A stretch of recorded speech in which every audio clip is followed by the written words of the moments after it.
P का श्राप episode 90।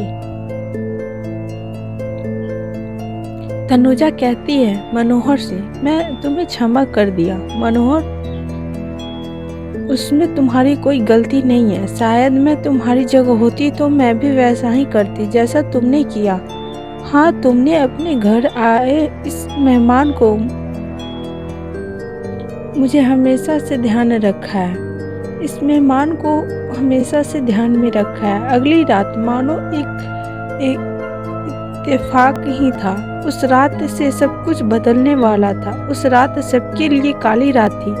उस रात भी आसमान में चांद निकला हुआ था। सभी तरह सन्नाटा परसा हुआ था। बीच बीच में कभी भेड़ियों की डरावनी आवाजें आ रही थी। मनोहर सोया हुआ था मगर उसकी नींद लग गई थी। वह पता करने की कोशिश कर रहा था कि तनुजा कहाँ गई थी। वह बस सोने का नाटक कर रहा था। तभी तनुजा अपने बिस्तर से उठती है। मनोहर उसे देख रहा था। तभी अचानक दरवाजे अपने आप ही खुलते हैं। वो थोड़ा सा डर जाता है। मनोहर वह देख हैरान रह जाता है। वह सोचने लगता है आखिर यह दरवाजा अपने आप ही कैसे खुल गया। फिर वह तनुजा का पीछा करने लगता है। उसी रात को डाकू रुद्रदेव भी नैनपुर को लूटने की तैयारी कर रहा था और जमींदार उदय सिंह भी अपनी हवेली में जाग रहा था। तनुजा अकेली सुनसान जंगल में जा रही थी।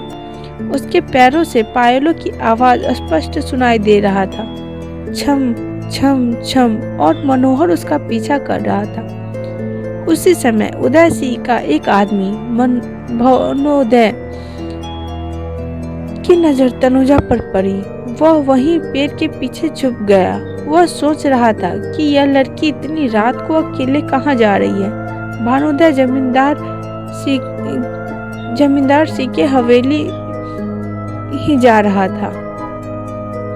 कुछ समय बाद भानोदय देखता है कि मनोहर भी उसका पीछा कर रहा था। भानोदय को कुछ ठीक नहीं लगा और वह दौड़ते हुए हवेली की तरफ गया। उधर तनुजा को मंदिर की तरफ जाता देख मनोहर हैरान था। वह सोच रहा था आखिर तनुजा हमारे जंगल की देवी के मंदिर में क्यों जा रही है। कुछ समय बाद तनुजा मंदिर पहुंचती है और साथ पीछे पीछे मनोहर भी। मनोहर यह देख हैरान रह गया। उसे विश्वास ही नहीं हो रहा था कि तनुजा अचानक मंदिर में गायब हो गई। वह तुरंत मंदिर के पास दौड़ता है और इधर उधर ढूंढने की कोशिश करता है। तनुजा को पर आवाज दिया पर तनुजा कहीं नहीं मिली। वह तो अचानक गायब हो गई थी वहां से। मनोहर ने तनुजा को पल भर में गायब होते देख डर से कांपने लगा। वह सोच रहा था कि कहीं तनुजा के अंदर कोई भूत प्रेत तो नहीं आ गया। मनोहर वहीं पर रुका था, तनुजा के वापस आने का इंतजार कर रहा था। उधर जमींदार उदय सिंह के हवेली में भानोदय पहुंचा और जमींदार जी से कहता है, उदय सिंह आपके लिए खबर है। जमींदार जी आपके लिए खबर है। उदय सिंह कहता है, क्या खबर है। भानोदय उसकी सांसें जोर जोर से चल रही थी क्योंकि वह दौड़ता हुआ भागता हुआ हवेली में पहुंचा। जमींदार जी वह लड़की तनुजा अभी अकेले उसे मंदिर की तरफ जाते देखा, वह भी इतनी रात को। जमींदार सी कहता है, क्या अकेले। और उदय सिंह सोच रहा था इससे अच्छा मौका मुझे नहीं मिलेगा, उसे अपने वश में कर लेता हूँ। भानोदय कहता है, जमींदार जी मैं तो तब हैरान रह गया जब देखा कि मनोहर भी उसका पीछा कर रहा था। जमींदार उदय से कहता है, क्या मनोहर उसका पीछा कर रहा था, तो हमें वहां चलना चाहिए, आखिर वहां हो क्या रहा है।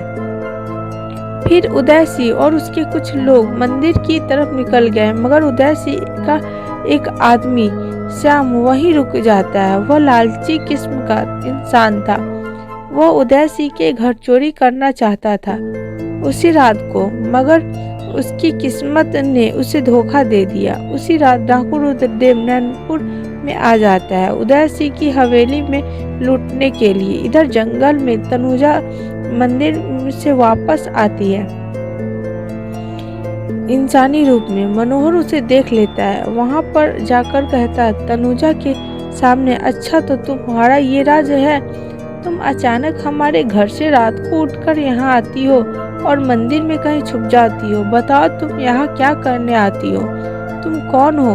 मुझे तो लगा तुम कोई इंसान नहीं हो, ऐसी ही नहीं गायब हो सकती। तनुजा कहती है तुम्हें यह सब नहीं देखना चाहिए था मनोहर, तुम एक आम इंसान हो, यह तुम्हारे समझ से बाहर है।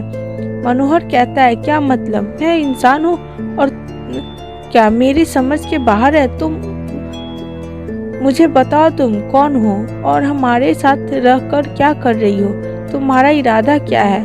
क्या तुम कोई चुड़ैल हो जो लोगों का खून पीकर जिंदा रहती हो और रात में कुछ और, दिन में इंसान बन जाती हो, रात में कुछ और बन जाती हो? मनोहर जिद करता है और वह जानना चाहता है कि आखिर तनुजा कौन है। तनुजा कहती है तुम सच में जानना चाहते हो मैं कौन हूँ? मनोहर कहता है तुम्हारा यह राज जानकर मुझे तुम्हारे बारे में जानने की और इच्छा हो रही है, तो मुझे बताओ कि तुम कौन हो। तनुजा अभी अपनी असली रूप में जंगल की देवी के रूप में आ। मनोहर यह देखकर हैरान रह जाता है, उसके मुंह से आवाज भी नहीं निकल रहा था। डर के मारे वह थर-थर कांप रहा था, क्योंकि उसके सामने जंगल की देवी खड़ी थी। उसका यह रूप देखकर मनोहर वहीं गिर पड़ा। उसे अपनी आंखों पर विश्वास नहीं हो रहा था कि वह क्या देख रहा है। तनुजा फिर मनोहर को सब कुछ बताने लगती है। वह कहती है मनोहर, मैं इस जंगल की देवी हूँ, मैं तुमसे और तुम्हारे गांव वालों के अटूट विश्वास और प्रेम प्रति श्रद्धा से बहुत प्रसन्न हुई हूँ। मैं एक मानव की तरह जीना चाहती थी, लोगों के साथ रहना एवं सहयोग करना और एक माँ की ममता पाने के लिए मैं इंसानी अवतार में हूँ। तुम्हें तो कुछ भी याद नहीं कि तुम्हारी मृत्यु हो चुकी थी, पर मैंने तुम्हें पुनः जीवित किया, जिसके लिए ब्रह्मा देव ने मुझसे मेरी शक्ति छीन लिया। मनोहर कहता है आप क्या कह रही हैं? मैं मर चुका था, पर कैसे? मैं तो जीवित हूँ, मुझे कुछ याद क्यों नहीं? देवी कहती है मनोहर, तुम एक डाकू को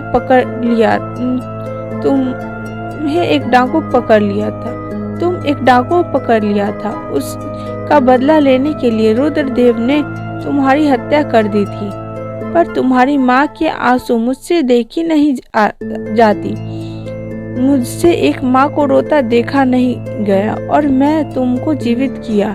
ये सब सुन मनोहर रो पड़ा। वो कहता है क्या मेरी माँ को याद है कि मैं मर गया था? देवी कहती है नहीं, तुम्हारी माँ भी ये सब ब्रह्मदेव की माया से भूल गई है, उन्हें कुछ भी उस घटना के बारे में याद नहीं है। मनोहर, तुम्हारे गांव में अभी कुछ राक्षसी शक्तियों का आभास हुआ है मुझे, इसलिए मैं अपनी शक्ति बढ़ाने के लिए रोज रात को मुझे यहाँ आके तपस्या करना पड़ता है। एक तुम ही मानव हो जो ये सब जानता है। तुम अगर अपने गांव की भलाई चाहते हो तो यह घटना को एक रहस्य ही रखना। मनोहर गांव की भलाई चाहता था। उसने कहा मैं आपको वचन देता हूँ देवी माँ की आपका ये रहस्य किसी को नहीं बताऊंगा। देवी कहती है तो ठीक है मनोहर, तनुजा हमेशा तुम्हारे साथ तुम्हारी सखी बनकर रहेगी। मनोहर देवी का ध्यान करता है। देवी उसी समय तनुजा का रूप ले लेती है। वो कहती है मनोहर से, मनोहर अब तुम घर जाओ और कुछ समय बाद आती हूँ। मैं कुछ समय बाद आती हूँ। मनोहर वहाँ से जाने लगता है। मनोहर कुछ दूर चला जाता है, तभी उधर से उदय सिंह और उसके लोग आ रहे होते हैं। उदय सिंह कहता है मनोहर तनुजा कहाँ है? मनोहर जान गया था कि तभी तनुजा के पास शक्ति नहीं है, इसलिए उसने कहा मुझे नहीं पता।